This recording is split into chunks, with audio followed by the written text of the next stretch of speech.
Pakistani team sentenced to life in prison for killing blasphemy accused in court. In a chilling demonstration of Pakistan's draconian blasphemy laws, Faisal Khan, a teenage boy barely in his mid-teens, was sentenced to life imprisonment for murdering Tahir Ahmad Naseem, a 57-year-old Pakistani-American in a shocking courtroom assassination in July 29th, 2020. So now let's refresh our memory on what happened back then because we covered this case and this was a really, really big deal. Um, Khan, who entered the Peshawar Central Prison courtroom and shot Naseem at point blank range, claimed that Prophet Muhammad had visited him in a dream and explicitly commanded him to commit the murder, shouting angrily that Naseem was an enemy of Islam. Naseem, who had previously been a member of the Ahmadiyya religious minority, which are legally unrecognized as Muslims in Pakistan, had been on trial after being accused by a madrassa student of claiming to be a prophet following an online conversation in a meeting in a Peshawar shopping mall. At the time of the murder, Khan was celebrated as a heroic defender of Islam by religious fundamentalists, local politicians, clerics, and with numerous lawyers offering to defend him for free, reflecting the deeply rooted and volatile religious tensions surrounding blasphemy accusations. The anti-terrorism court, which conducting the trial in a juvenile court capacity, sentenced Khan to life imprisonment and imposed a fine of 1 million Pakistani rupees, approximately 3600 USD. While Nasim's daughter launched an international campaign petitioning the United Nations and the US State Department to intervene and challenge Pakistan's systematically abused blasphemy laws that disproportionately target religious minorities. Okay, so let's unpack this case from the beginning. So basically, there was this man, Tahir Naseem, and when he was a young man, he was from Pakistan, from the Ahmadiyya community. He moved to America and became a naturalized US citizen. So he was an American. And he did many things throughout his life. He had a family. He worked for US forces in linguistics for some times, and then he was a school bus driver. And what happened was, so apparently there's a mixed reporting on this element where he was from the Ahmadiyya community. For those who don't know about this, this is a minority in the Muslim world that is very, very heavily systematically persecuted and discriminated against in Pakistan because they believe that there is a prophet after the Prophet Muhammad. Um, and so they face extreme abuse in Pakistan.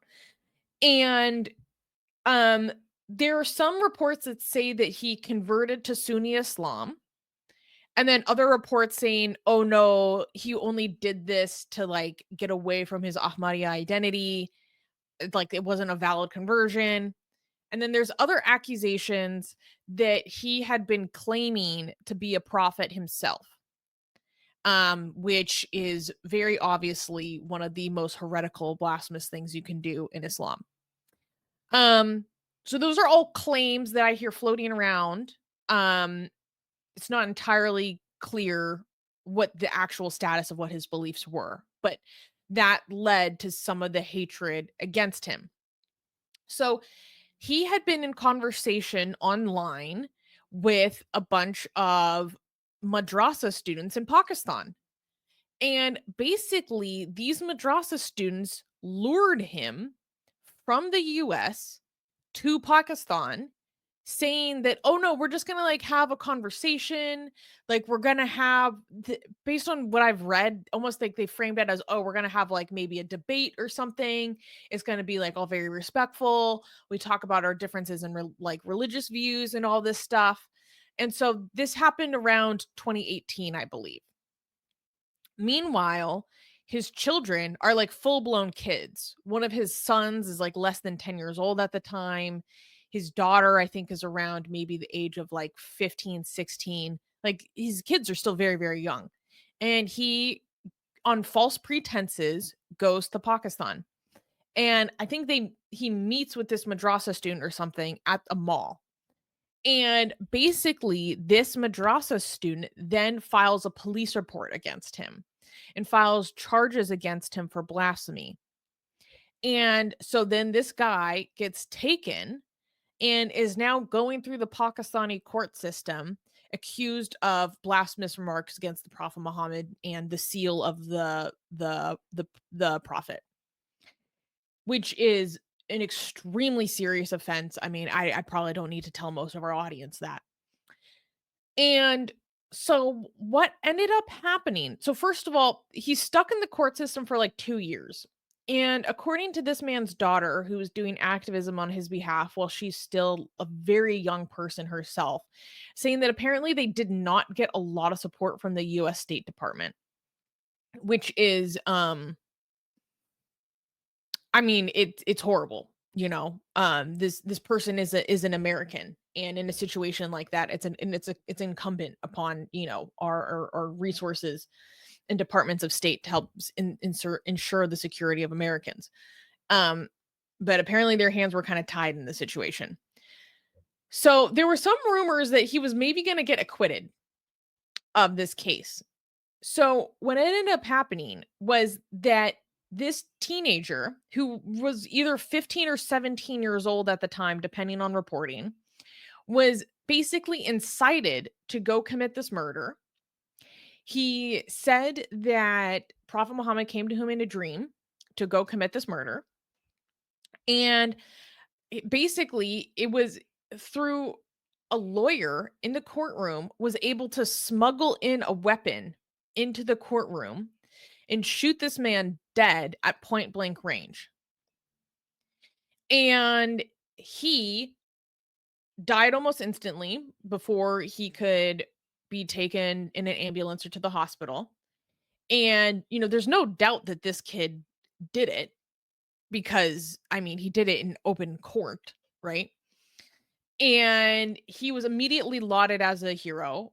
We covered the stories about how there were thousands of people celebrating him in the streets, rallies in support of him, immediately calling him a hero. We have actually, let me pull this up right now. 1 second. All these photos of the police, like special forces police, taking photos with him, like selfies, obviously praising him. Um, yeah, wait. Here we go. I saved this link so for this purpose. Okay, wait. Here we go. Okay. So like here's an example. Can you guys see this? Let me make this bigger. This is a photo of the police all taking selfies with him. Like, "Oh, yay, smiling." He looks like he just graduated high school or something, $1,000,000. We got the thumbs up over here. Then we had these giant marches and demonstrations in support of him.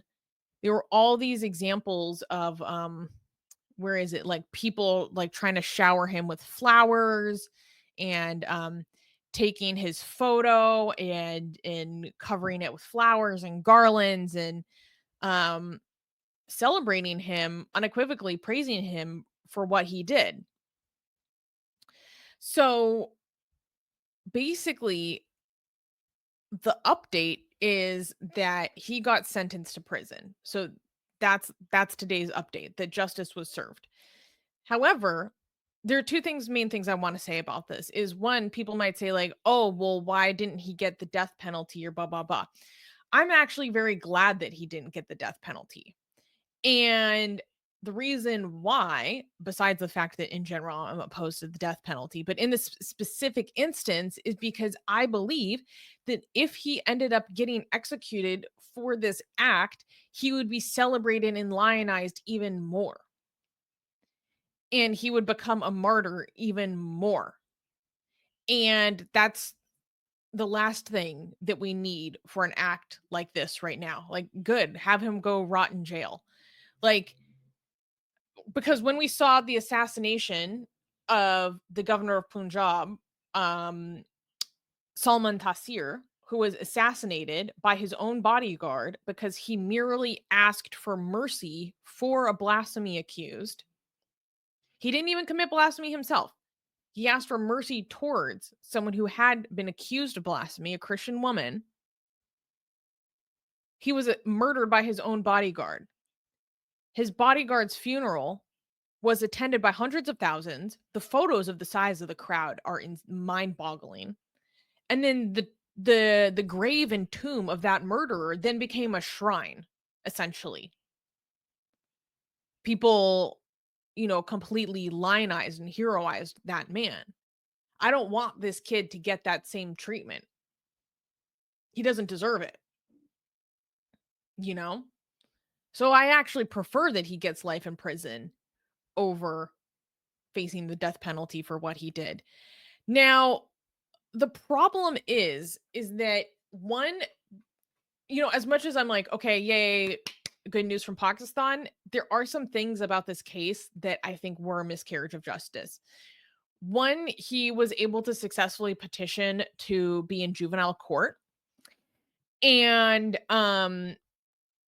basically, wait, where's the so the people that assisted him in this murder were both acquitted.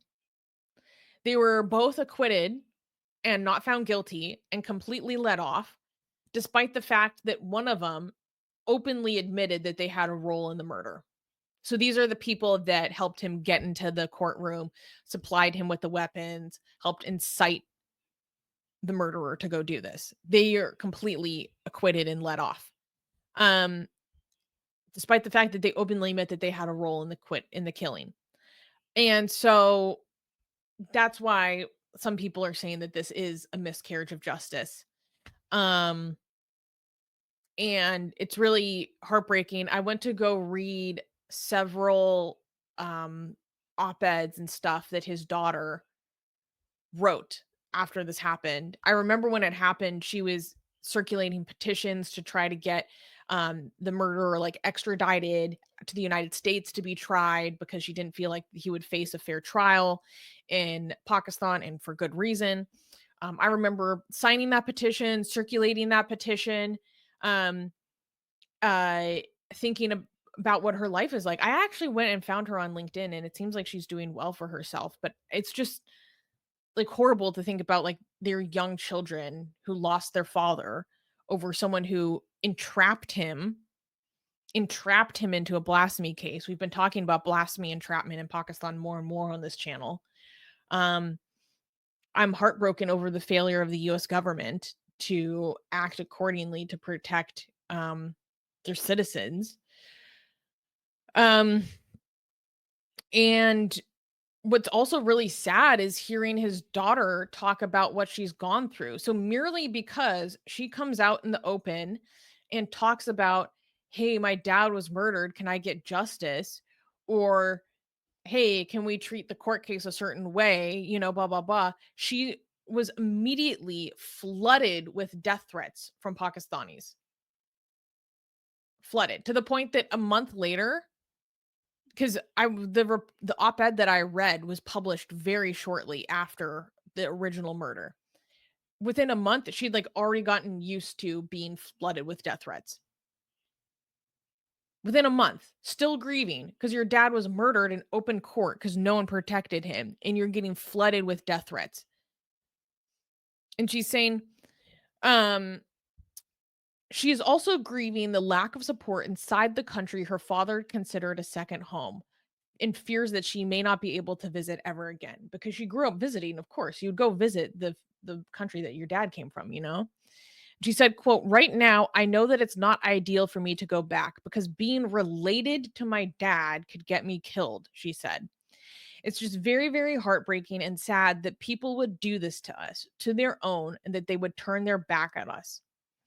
Whatever the personal cost, as she struggles to balance campaigning with work and her pre med degree course, she is determined to keep fighting. She said, 'This is obviously my priority, and I will drop everything to get justice for him.'" Um, yeah. So I am happy to see that this guy did get a very serious sentence. And like I said, I'm actually happy that it's not the death penalty. Um, but considering that the other people basically got let off.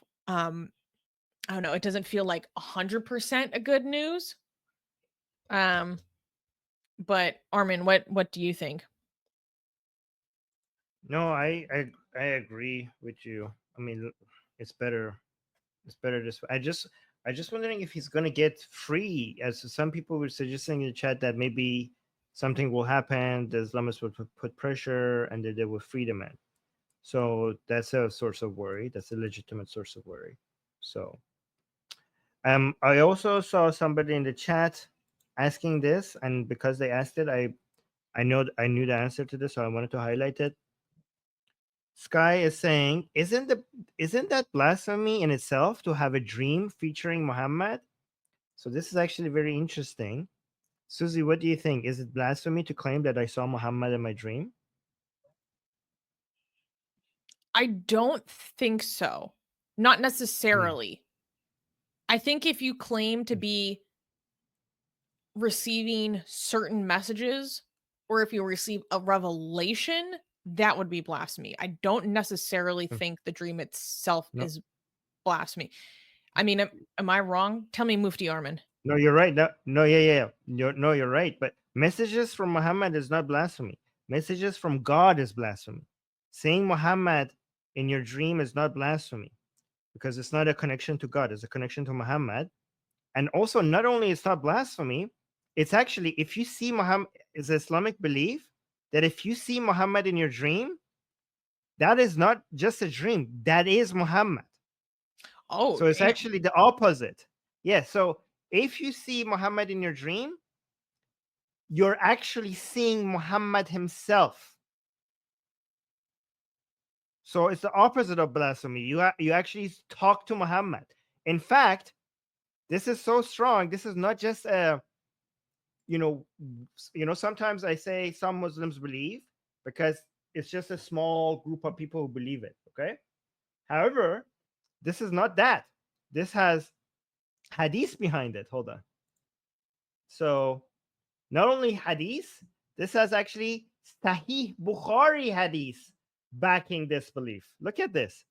The Prophet in Sahih Bukhari, I'm not making this up. This is actually the actual source. Okay, you could go look it up.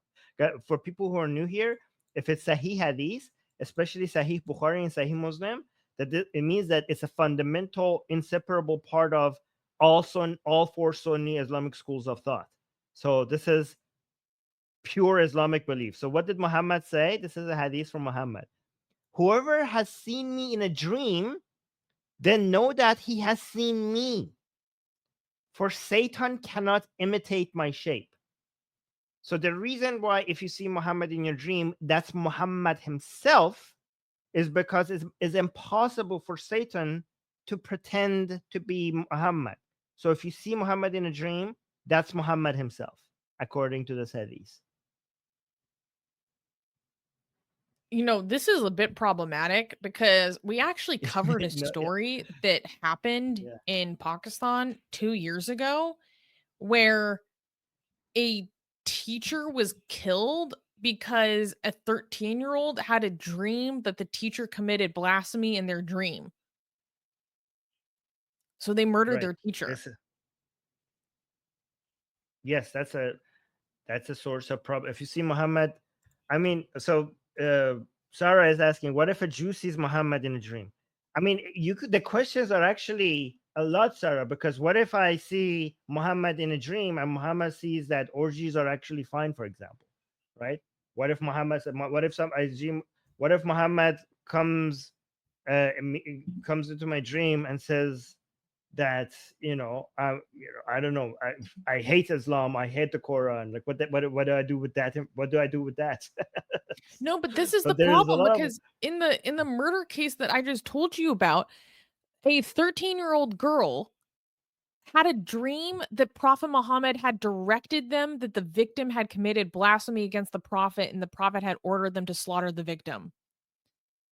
So if the right. So dream you have to. is that you were visited Mm. by Prophet Muhammad, this 13-year-old is saying, Prophet Muhammad visited me and told me that this teacher committed murder against me, excuse me, blasphemy against me, and you got to go kill him. And then they're like, okay, we got to go do it. Oh my God. I see some really interesting questions in the chat. People like Pan Panteron is saying, "What if I saw Muhammad in a wet dream?" And Amir is saying, "What if Muhammad says I'm cool with Israel?" You know, I would think that it would be more problem if you see Muhammad in a dream and you guys are doing BDSM together. I think that would be less of a issue than Muhammad coming and saying I'm cool with Israel. I think the second one is more problematic as something that Muhammad was Oh my god. saying. Yes. Um. Okay. Anyways, do you want to do the comments here in this Yes. article? Please Oh wow, scroll. Sarah is saying Muhammad told me he's a furry. Oh god. Don't get me started. Yes, don't get Susie started on that. She doesn't like that. Yeah. Oh, Anyways, is here's an example. I mean, you want to talk about lionized. I oh mean, this wow, guy, they're literally just showing him as a lion. Um, wow. and someone was saying, finally, this Ghazi has been sentenced to life imprisonment by an anti-terrorism court after he killed an unarmed man for religiously motivated purposes. So this person is actually saying, like, okay, thank God he got sentenced. Hmm. Yeah, This other is people like are the saying very lion good. thing is so interesting because Muhammad hijab, you know how he puts the lion of Islam is constantly like a theme. You know, Oh somebody yeah. that is a hero in Islam, they want to associate them with a lion. That's why when I review Muhammad hijab videos, you can see it's a lion roaring at the beginning and then he puts his name on it. Yes. Anyways, that's very good. It's What one is thing this one? someone Oh, else to call you a lion, but when you're calling yourself a lion, I feel like that's so cringe. Um, yes. so here, yeah, exactly. Here are a bunch of the photos of him being taken into custody. Look at the vibe. Look at how happy everyone is. Like you would literally think he just like won a prize or is like valedictorian or you know That's what the some caption big is saying. news like I'm becoming a father or whatever. Um, Apparently, there was reporting that there was literally Pakistani lawyers that were lining up and, like, fighting to give him representation for free. They were, like, vying his lawyer said to the media that, like, everyone is trying to do pro bono work for him. so They're you know, fighting to try to represent him. I mean, it's insane. okay, so the caption is actually an Iranian speaking in Persian. Oh, That is, yeah, that is basically you can see how anti-Islamic Iranians are, because the caption says, "No, do not be mistaken. This is not a picture of somebody who is has ranked first in an Olympiad.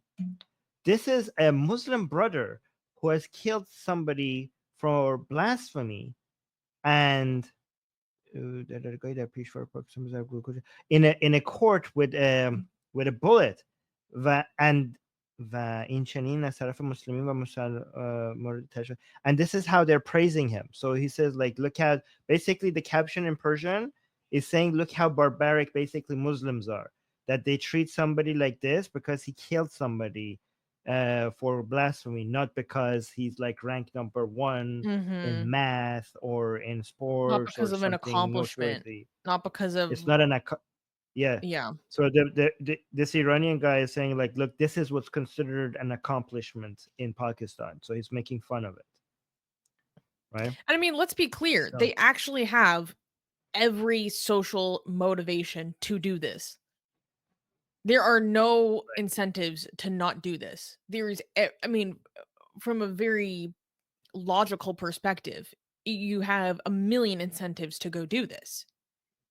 right, That's not you can it's see he actually has not his crazy. It's very logical in a sense. you can see that they arrested him for killing that person. He has his hands tied behind his back, but while they're doing what they're supposed to do, they're trying to kiss him and celebrate him They're at the same fighting to time. try to kiss him.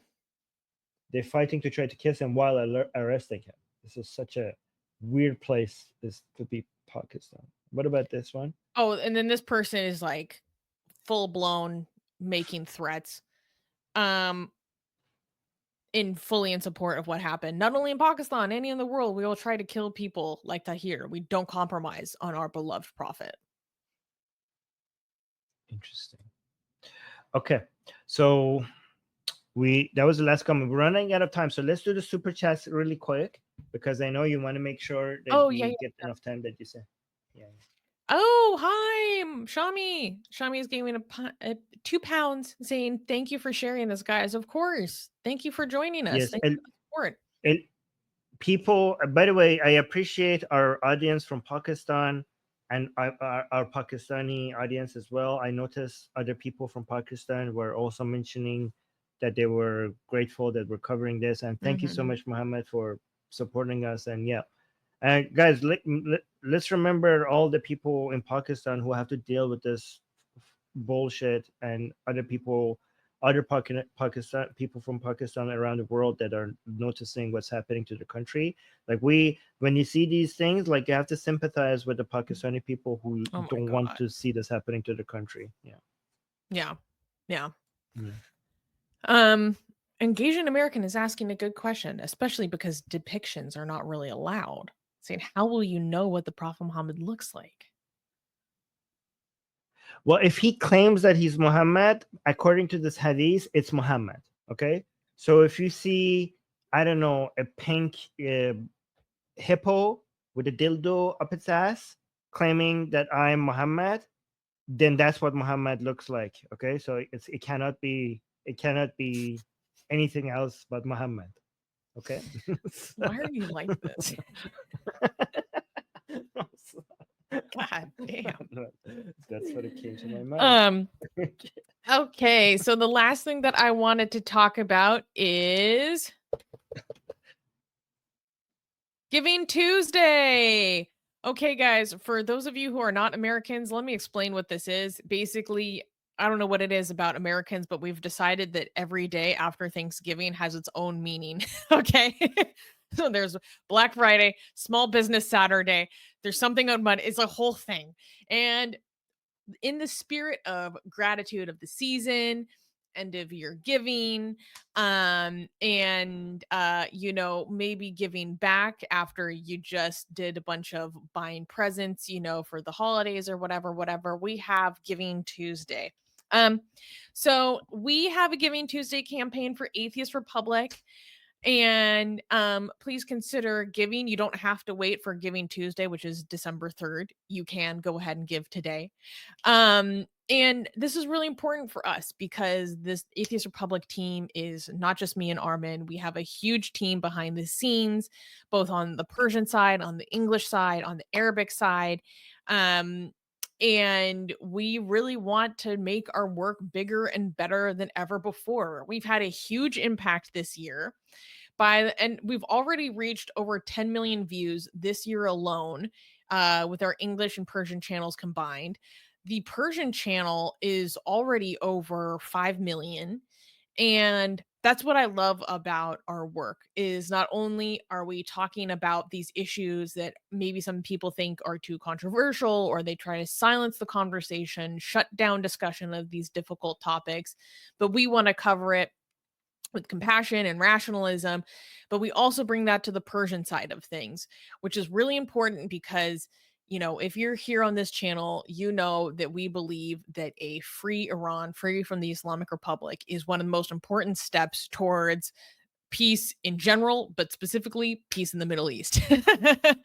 And so what that mandates is spreading the ideas that lead to the most prosperity for the most people within that nation, within that language, within that community, and also working to defend those values here in our homes. And that's what we do. And that's what we're dedicated towards. And I'm super proud of the work that we've done. I'm super proud of all the work that Armin has accomplished that this year, especially the work to bring together people from different nations, promoting these ideas, these ideals, defending them against the many forces which desire to destroy what has lifted, millions and millions of people out of poverty. Um and that's what we're here for. and we want to do it bigger and better than ever before. So that's what we're raising money for um, this year. And if that speaks to you, if you love the content that we do, if you find enjoyment out of it, if you learn anything, or maybe what matters to you is knowing that there are kids or teenagers and young people and isolated adults in countries where they can't express themselves freely, where it is dangerous to be an atheist, where it's dangerous to be an apostate, where they can't be themselves. But at Atheist Republic, they can find a community here. Maybe that's what's important to you. Maybe that's who you think about when you think about Atheist Republic. And when you support our work, you're supporting that person. Feel less alone, be less psychologically isolated, have a place where they can express themselves and not be fearful. These are some of the things that I'm most proud of with our work. And yeah, so if that speaks to you, if you're a person who these values and the protection of people like apostates is important to you, please consider giving this Giving Tuesday or through the end of the year. Um yeah, that's what I wanted to share today. By the way, for people who can speak Persian, I'm always going to include the link to our Persian channel in the description, because for some people keep asking us for that, and then for all our descriptions from now on will have the link to our Persian channel for people who are curious. And I'm really hoping, because as Susanna mentioned, that we have two sister channels, an English channel and Persian channel, and I consider our English channel to be more of a defensive.